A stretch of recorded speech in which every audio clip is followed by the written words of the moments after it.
In today's tutorial, we're going to dive into the magical world of Python's magic methods or special functions. Magic methods in Python are special methods that add some magic to your classes. They're distinguished by their double underscores that at the start and end, like underscore underscore init underscore underscore or underscore underscore str underscore underscore. So as you can see in the example on screen, when you normally print a class, you just get the representation as the address to where it is located in memory, because Python has no idea how to show you what this actually looks like, because Python knows what a string is, it knows how to represent an integer, it knows how to represent all these things, but we created the type person here, and Python doesn't know how to represent it as a string or an integer or whatever. And so the str method changes how a class is represented when you print it as a string. Magic methods grant us the power to override or customize some of the built-in behaviors of Python objects and simulate built-in types. They enable us to set our own rules for things like instantiation, representation, comparisons, arithmetic operations, and much more. Normally when you try to print an object, you get a weird string that shows the address to where it's located. With the str method, like I said, it changes out how it prints the object. The reason Python had no idea how to print it out was because we created the model ourselves. And so they're like their own new type. Python knows how to represent strings, but not the numbers, like I said. For a very basic explanation, magic methods tell Python how it should behave when you do certain things with classes, like try to convert a class to a string, use comparison operators like equal to or not equal to, and more. Probably the most familiar magic method you'll see is the init method, just like this. As you learned in one of the classes videos, this tells you what happens when you create a new object. So let's say we had class person, and we defined the init method, which is run when you create an object, so we have to pass in self, and then we can pass in name and age, and we'll set self.name equal to name, and self.age equal to age.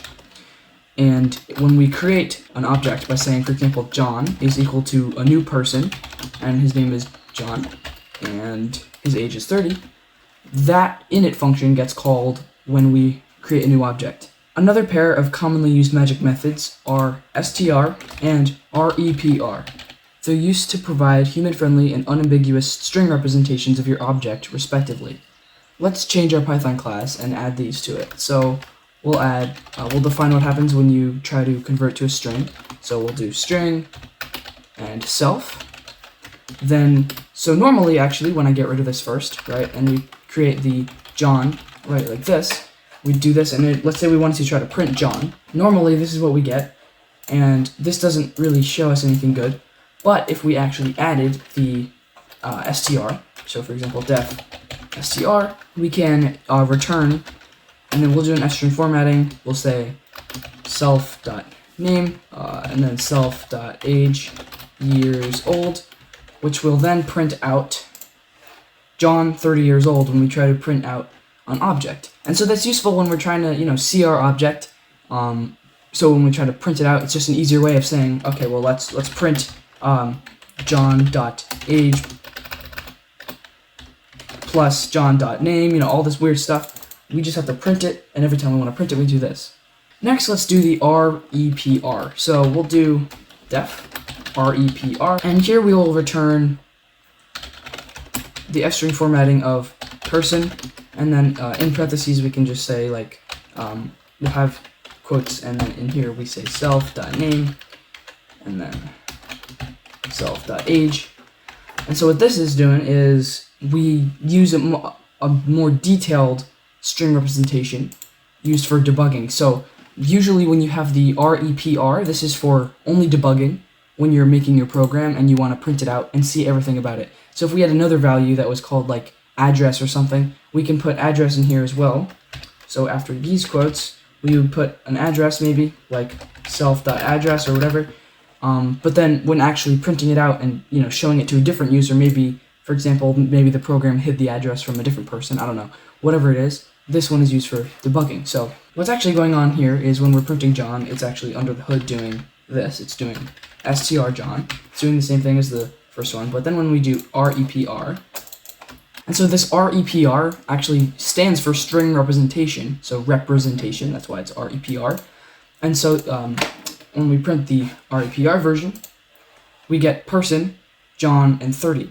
And if you remember, that's actually kind of like when we made a dictionary and we did like dictionary dot keys, and it returned an object that was dict keys, like this, and it was like that, and then it contained a list of all the keys in the dictionary. If you don't remember that, that's completely fine though. But it's kind of like that. So when we print John, Python automatically calls the str method, but the representation method, or repr method, is used when we need a detailed string representation, which is helpful for debugging.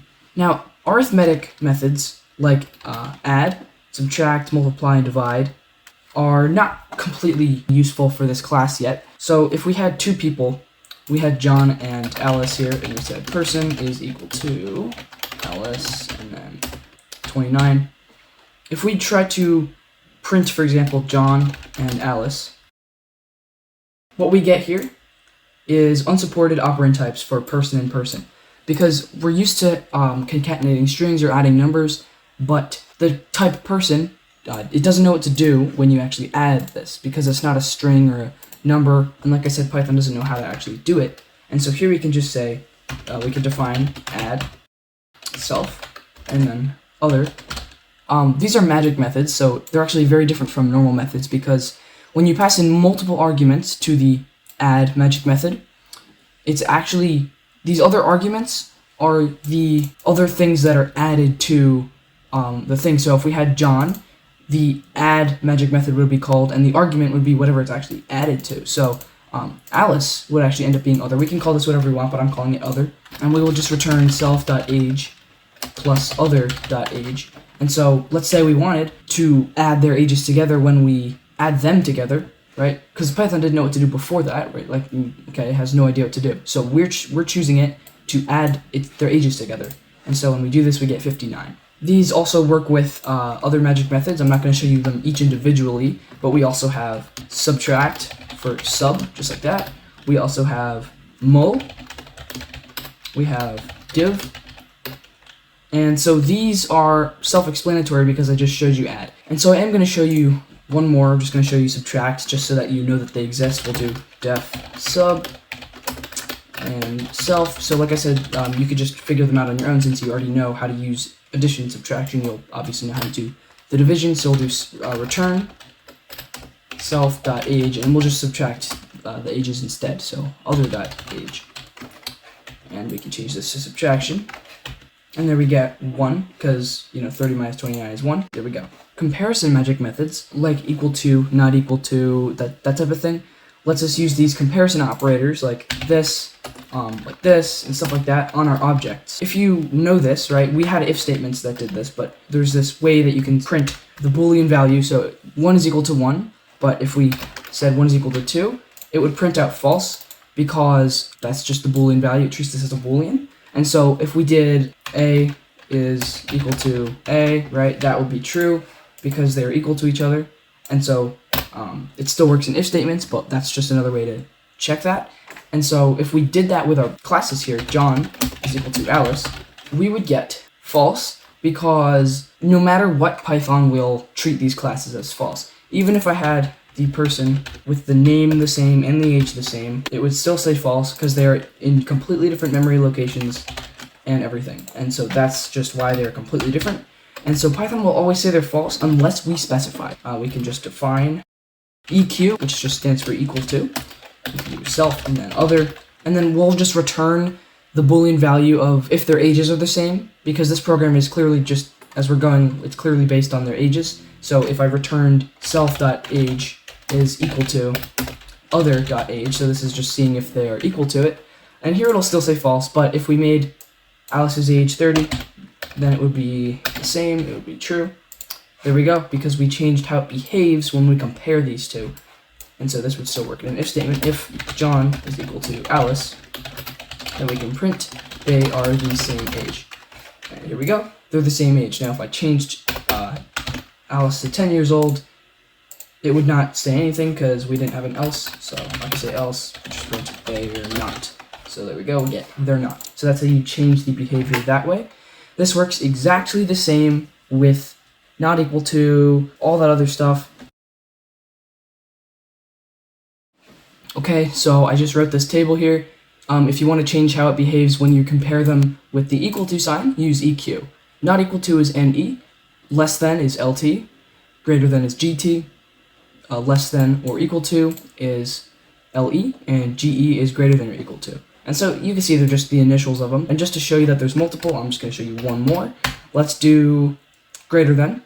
We'll define what happens if we compare greater than. We'll pass in self, and then other. If we wanted, we could call other whatever we want, like I said.